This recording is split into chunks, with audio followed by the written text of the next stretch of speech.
பாராட்டுகள் அனைத்தும் பிரபஞ்சத்துக்கே. உணவுகள் மென்மையானால் உடல்கள் வலிமையாகும். HSV சம்மந்தமான பதிவில் ஒரு விஷயத்தை பற்றி தான் இங்கே பார்க்க போகிறோம். HSVயில் கேட்டகரியில் CMV 1000 பாயிண்ட்டு, அடுத்தது பார்த்திங்கன்னா ரூபல்லா மற்றும் HSV இதெல்லாம் அதிகப்படியான லெவலில் உற்பத்தி ஆகி மனநிலையில் பாதிக்கப்பட்டு நம்மக்கிட்ட ஒரு தம்பி ட்ரீட்மெண்ட்டுக்கு எடுக்கிறாரு. அது மட்டும் இல்லாமல் அவருக்கு சர்க்கரை வியாதி HbA1c 7.4, உணவுக்கு முன்பு சர்க்கரை 166, உணவுக்கு பின்பு சர்க்கரை 250 என்ற லெவலில் சர்க்கரையோட அளவு இருக்குது. அது இல்லாமல் கல்லீரல் சம்பந்தமான பிரச்சனைகள் இருக்குது. கொலஸ்ட்ராலில் லிப்பிட் ப்ரொஃபைலு ட்ரைக்ளிசரைட்லாம் ரொம்ப அதிகமாக இருக்குது. இவ்வளோ பாதிப்பு அந்த பையனுக்கு வயசு கூட சின்ன வயசு தான், 25 வயசு பையன்தான். இவ்வளோ பாதிப்பு இந்த சின்ன வயசுலேயே அவனுக்கு அதிகமாக இருக்குது. அந்த ரிப்போர்ட்டு நம்ம எல்லாமே இங்கே பதிவு பண்ணியிருப்போம். அது இல்லாமல் அவனோட சர்க்கரை, லிவர் கம்ப்ளைண்ட்டு, ட்ரைக்ளிசரைடு இதெல்லாம் ஒரே நாளில் எப்படி குணப்படுத்துவோம் அப்படின்றத திரும்ப ரிப்போர்ட் கொடுத்தா நம்ம திரும்ப பதிவு பண்ணுவோம். நம்ம யாருக்கு மருந்து கொடுத்தாலும் அவங்க கொடுக்கக்கூடிய ரிப்போர்ட்டு அவங்க மனசார கொடுத்தா மட்டும் தான் பதிவு பண்ணுவோம். இல்லாட்டிக்கு நம்ம யாரையும் கட்டாயப்படுத்தி உங்கள் ரிப்போர்ட்டை கொடுங்க அப்படின்னு சொல்லி கேட்க பழக்கம் இல்லை நம்மகிட்ட. இந்த மாதிரி பலதரப்பட்ட இன்னலில் பாதிக்கப்பட்டவங்க நம்மக்கிட்ட டெய்லி வந்துக்கிட்டே இருக்காங்க. நம்மளும் மெடிசன் கொடுத்துட்டு இருக்கோம். அதில் என்னென்னா, நான் எந்த பேஷண்ட்டையும் ஃபாலோ பண்ண மாட்டேன். உங்கள் ரிப்போர்ட்டு தாங்கன்னு சொல்லி கொடுத்தே ஆகணுன்னு கட்டாயப்படுத்த மாட்டேன். ரிப்போர்ட் கொடுக்குறதும் கொடுக்காததும் அவங்களோட விருப்பம். இந்த பதிவை ஏன் நான் கட் பண்ணி இங்கே போடுறேன்னா, சர்க்கரை வியாதி, லிவர் கம்ப்ளைண்ட்டு, லிப்பிட் ப்ரொஃபைலு, அடுத்தது CMV 1000 பாயிண்ட்டு, ரூபல்லா, HSV இவ்வளோ விஷயத்தையும் அந்த கிருமியானது உற்பத்தி பண்ணுது.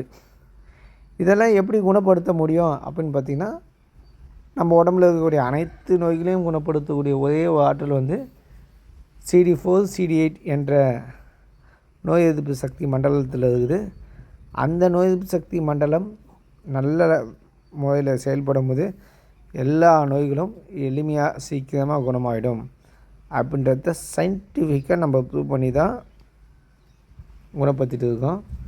யாரெல்லாம் நம்மக்கிட்ட இதுக்கான மருத்துவ முறைகளை கையாளுறாங்களோ அவங்க பெரிய மருந்து எடுக்கும்போது 15 நாள்லேயே திரும்பவும் ரீசெக்கப் பண்ணி பார்த்துக்கலாம் அப்படின்ற ஒரு எவிடன்ஸும், ஒரே நாளில் சர்க்கரையோட அளவு, கொலஸ்ட்ரால், ட்ரைக்ளிசரைடோட அளவு, லிவர் கம்ப்ளைண்ட்லேயே SGOT, SGPT, ஜாண்டிஸு இந்த மாதிரியான அளவுகள் எல்லாத்தையும் ஒரே நாளில் நம்ம கம்மி பண்ணி காமிக்கிறது தான் நம்மளுடைய மிகப்பெரிய ஸ்பெஷல்.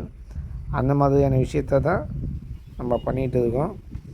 அது மட்டும் இல்லாமல் சர்க்கரை வியாதின்றது ஒரு சாதாரண ஒரு வியாதி இல்லை. HSV என்பதும் ஒரு சாதாரண நோய் இல்லை. நவீன ஆங்கில மருத்துவம் HSVயை எப்படி பார்க்குறாங்கன்னா, அது ஒரு அக்கி நோய், அது ஒன்றும் பண்ணாது அப்படின்ற பார்வையாலேயே தான் பார்க்குறாங்க. அந்த நோய் எந்த அளவுக்கு உடலில் வரக்கூடிய உபாதைகளை உண்டு பண்ணும் அப்படின்ற ஒரு விஷயம் தெரியல. இந்த தம்பிக்கு CD4 வந்து 525. ஆனால் சாமானிய ஓரளவுக்கு ஆரோக்கியமான நல்ல நிலையில் இருக்கிறவங்க யாருக்குமே 1000க்கு மேலே தான் இருக்குமே தவிர ரொம்ப கம்மியாக இருக்காது. அடுத்தது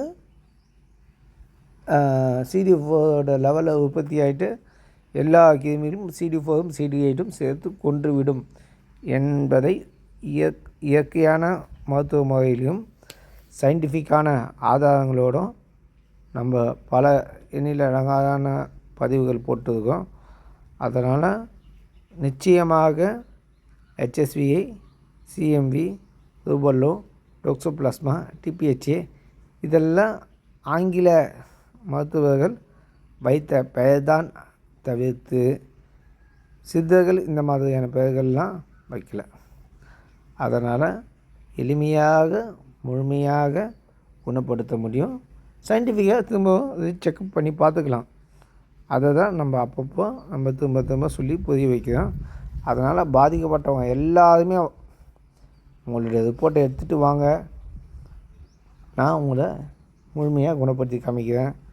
சொல்லக்கூடிய உணவுகள் பார்த்திங்கன்னா அதிகப்படியான நீர் உணவு, தயிர் சாதம், கஞ்சி, கூழ், சத்து மாவு கஞ்சி, கேழ்வரகு கூழ் இல்லாட்டி கேழ்வரகு களி, இந்த மாதிரியான உணவுகளை அதிகமாக எடுத்துக்கங்க.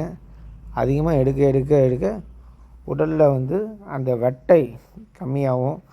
சில பேர் என்ன பண்ணுறாங்கன்னா ஹெச்எஸ்வியில் பாதிக்கப்பட்டுட்டு கேள்விகள் மட்டுமே கேட்குறாங்க. கிட்டத்தட்ட 7 விதமான வீடியோக்களை போட்டிருக்கேன். எல்லா வீடியோவும் போய் பாருங்கள். பார்த்துட்டு உங்களுக்கு ஓரளவுக்கு சாட்டிஸ்ஃபேக்ஷனாக இருந்தால் நீங்கள் மெடிசன் எடுத்துக்கலாம். சாட்டிஸ்ஃபேக்ஷன் இல்லைன்னா மருந்து எடுத்துக்காதீங்க. இது குணம் ஆகுமா குணம் ஆகாதா, ஆங்கில மருத்துவர்கள் முடியாதுன்னு சொல்கிறாங்களே, அந்த கேள்விகளுக்கெல்லாம் இங்கே பதில் இல்லை. கமெண்டில் கேட்கக்கூடிய கேள்விகளுக்கு பெருசாக பதில் சொல்ல முடியாது. ஏன்னா கமெண்டில் வந்து ஒரே ஒரு கேள்வி ஒரே வார்த்தையை கேட்பீங்க.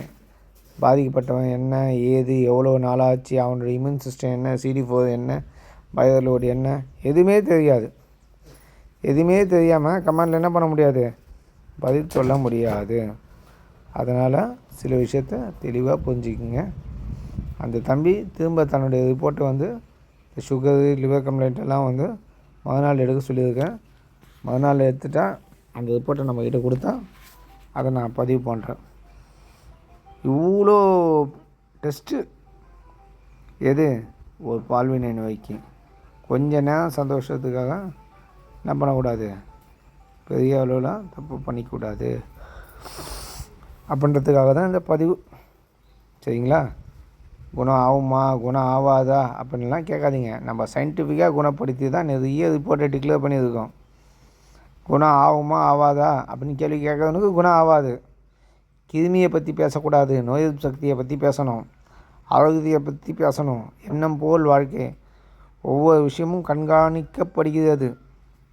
அதனால் எல்லாரும் ஈஸியாக குணப்படுத்தலாம் சயின்டிஃபிக் முறையில். நல்லது. வணக்கம்.